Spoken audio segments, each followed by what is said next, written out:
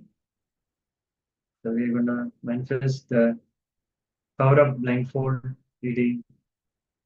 So I request all the participants to take the blindfold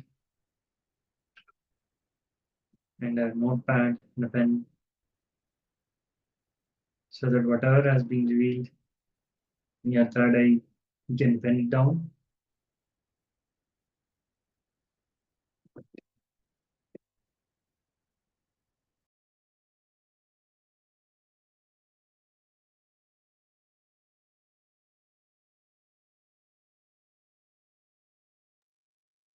So we are going to project our image. So all of you are going to blindfold and ask Swamiji what has been projected. So whatever has been revealed then in your third eye, please note it down.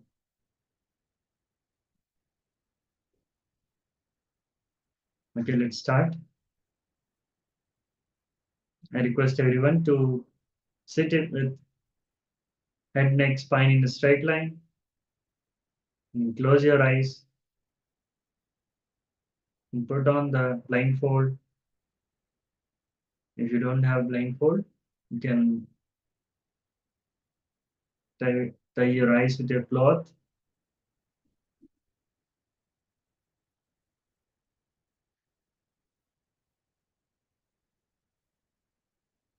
And start chanting the Mahavakya.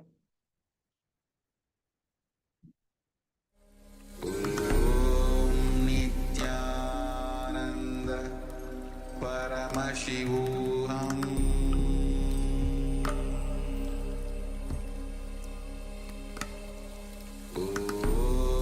Nithyananda Paramashivoham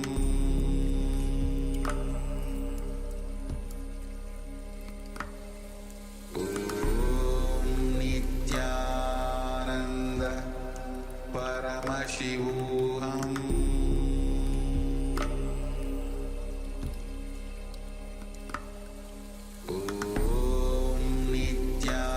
Nithyananda Paramashivoham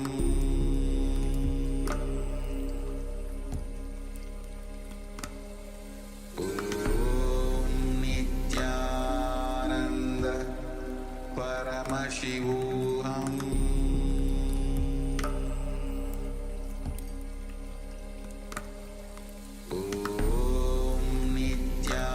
Nithyananda Paramashivoham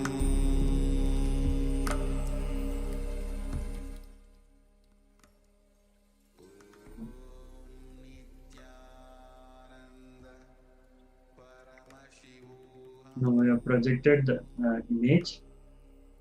So chant the Mahavakya and ask Swamiji what has been projected.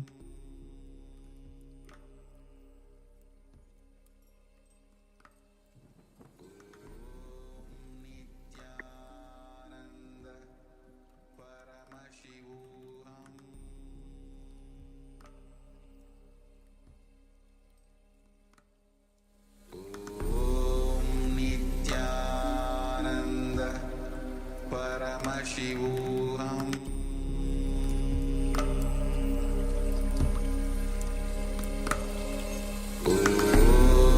Nithyananda Paramashivoham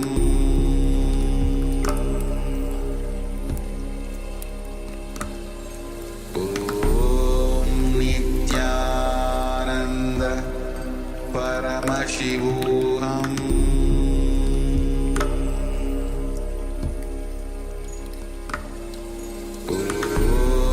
Nithyananda Paramashivoham